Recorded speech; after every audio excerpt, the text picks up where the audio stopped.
Hey, Jammings here and welcome back sa ating channel. For this episode, tara at samahan niyo ko sa isang biglaang long ride sa Marinduque. Walang plano at walang itinerary. Iikutin natin ang buong Marinduque sa loob lang ng 2 days. Saktong-sakto to para sa mga nagbabalak mag long ride sa Marinduque pero ayaw magplano. Sa episode na to, masusubukan natin ang ating NMAX TechMax sa isang totoong loop ride adventure. At hindi lang yan, may kasama tayong OBR at fully loaded pa ang motor natin. Kamustahin natin ang fuel consumption kapag may OBR, ang shock performance at kakayanin ba ng motor na to ang isang matinding akyatan paakyat ng Luzon datum.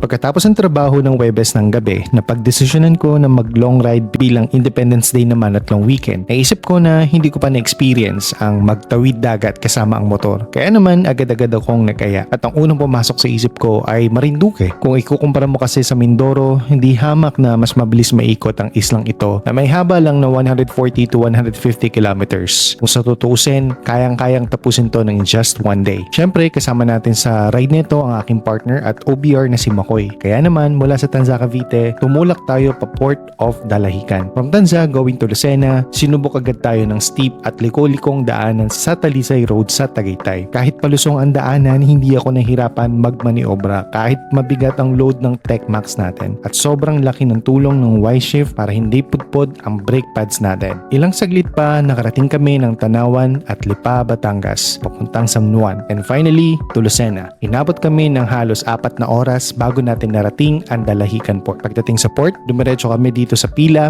para magbayad ng terminal fee na 85 pesos. Para yan sa motor, driver at OBR. Take note na hiwalay lagi ang pila ng motor sa 4 wheels. Kaya huwag kayong pipila doon sa may malaking signage ng Dalahican sa labas. Dumiretso na kayo agad papasok sa may motorcycle signage tapos pumunta na mismo sa tabi ng barko para antayin kayong papasukin ng mga crew. Ang bayad naman para sa pamasahe ay doon na mismo sa loob ng barko. Isipin mo na lang na para kang sasakay ng bus. Sakay muna bago bayad. Pagkabayad ng pamasahe, bibigyan ka kagad ng ticket ng land crew. Speaking of ticket, napakahalaga na lagi nyong itatabi ang resibo dahil hahanapin yan sa point of destination natin. Para sa kabuuang gastos sa pamasahe sa barko, kailangan ninyong mag-prepare ng 1,800 pesos para sa motor at driver plus 600 pesos naman na dagdag na bayad kung may kasama kayong OBR. Narito ang kumpletong listahan ng mga barko, ang kanilang departure times at take note na ang biyahe ay roughly 3 hours depending on weather conditions. Dahil kami ay huling-huli na at last minute chance passengers, pag-akyat namin sa lobby, unfortunately ay punuan na halos ang mga tables and chairs. We had no place to sit and take some rest, kaya tiis-tiis muna tayo habang nakatayo. Pero after 3 hours ng biyahe sa dagat, nakarating na rin kami sa wakas sa Marinduque. At dahil galing nga kami sa shift sa trabaho at wala pang tulog, ang priority natin syempre ay ang matutulugan. Kaya naman mula Balanacan Port, nag-decide na kami na dumiretso agad papuntang Torrijos para mag-walk-in at maghanap ng matutuluyan. Halos 1 oras at kalahati din kaming bumabiyahe papunta doon.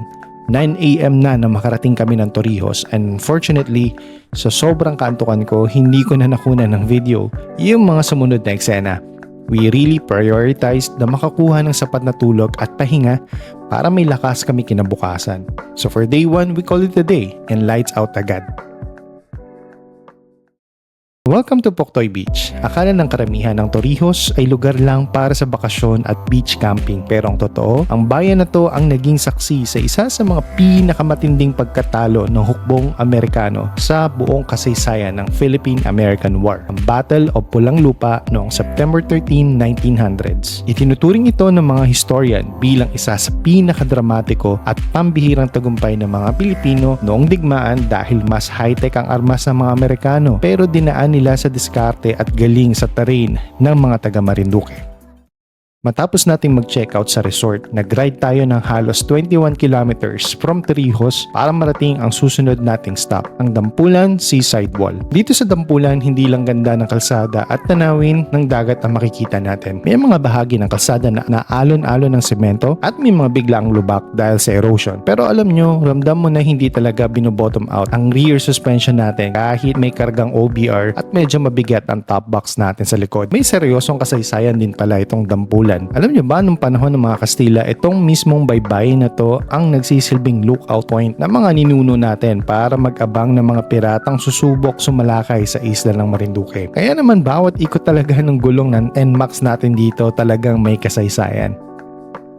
47 kilometers mula sa Dampulan ay nagtungo tayo sa kabisera at sentro ng kultura ng buong isla. Welcome to Boac. Alam niyo ba kung saan galing ang pangalang Boac? Galing yan sa salitang biyak or buwak kasi ang sikat na Boac River ay literal na binibiyak ang buong bayan sa gitna bago ito tumagos papuntang dagat. Narating din natin ang sikat na simbahan, ang Immaculate Conception Cathedral Parish or mas kilala sa local name na Boac Cathedral. Pansin niyo ba yung makakapal na pader? Di lang basta simbahan to, isa itong fortress noong 17th century. Noong araw kasi kapag may sumasalakay ng mga Moro pirates sa baybayin, ang buong populasyon ng bayan ay tumatakbo paakyat dito sa burol para magtago sa loob.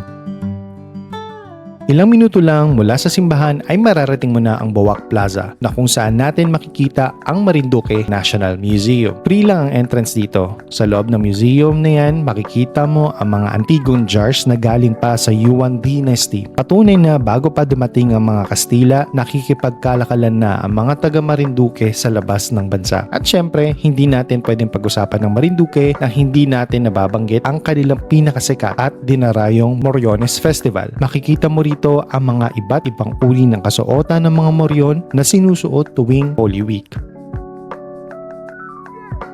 At syempre, pagkatapos ng mahabang galaan, ay kumain tayo dito sa Don Emilio's Restaurant. Maraming kainan sa lugar na to, kaya di ka mahihirapang pumili kung anumang trip mo. And of course, di mawawala ang kape dito sa Chingay's Coffee Shop. Perfect spot din ito para magpalamig at magpahinga after riding for 2 hours. Matapos ang ride natin sa Boac, bumaybay tayo ng halos 12 kilometers para marating ang isa sa pinakamagandang stopover dito sa Hilaga, ang Balanacan View Deck. Libre at walang entrance fee dito, pero take note lang na medyo paahon at siko-siko ang kalsada paakyat. Mula rito sa itaas, tanaw na tanaw natin ang Balanacan Port, yung mismong pantalan kung saan tayo dumaong on our day 1. Pero alam nyo ba na bago pa pinalubog ng mga Amerikano ang mga barko ng Hapon dito noong World War II? Noong 17th century kasi ginagamit itong opisyal na gawaan at kumpunihan ng mga dambuhalang galyon. Yung mga naglalakihang barkong kahoy na naglalayag sa karagatan, diyan mismo sa ibaba binubuo yung mga lumang barko dahil napaka-safe ng lokasyon at protektado ang Balanacan Cove mula sa malalakas na bagyo.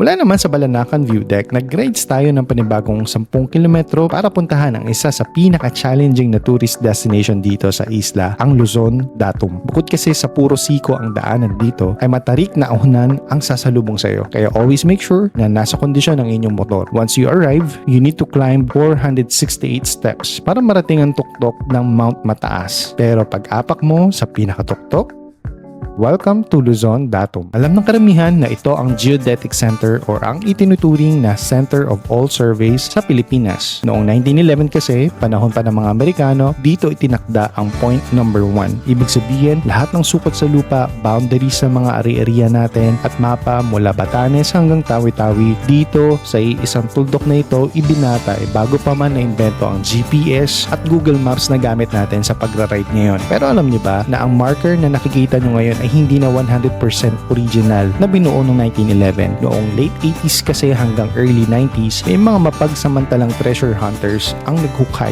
at nagnakaw sa original na tanso at sementong marker dito dahil sa maling akala na may nakabaong ditong ginto, kaya literal na nawala ng reference point ang bansa natin noon.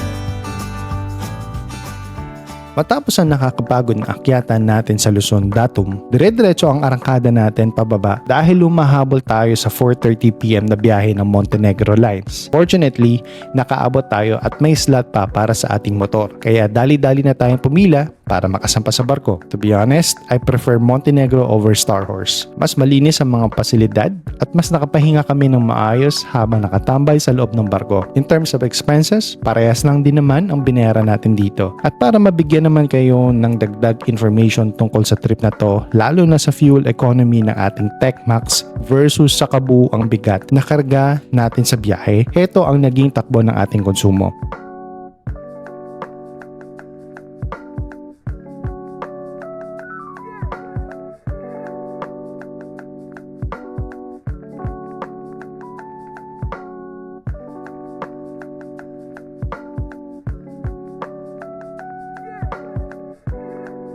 At yan ang kwento ng ating biglaang biyahe ngayon dito sa Marinduque. Another bucket list check. Kung baguhan kang rider na katulad ko, itong Marinduque Loop ay solid at tunay na one for the books. Huwag niyong kalimutan i-hit ang like at mag-comment kayo sa ibaba kung ano ang paborito niyong part ng naging ruta natin. At syempre, mag-subscribe na rin kayo kung bago pa lang kayo dito sa ating channel. Ride safe and stay pogi, everybody, and cheers!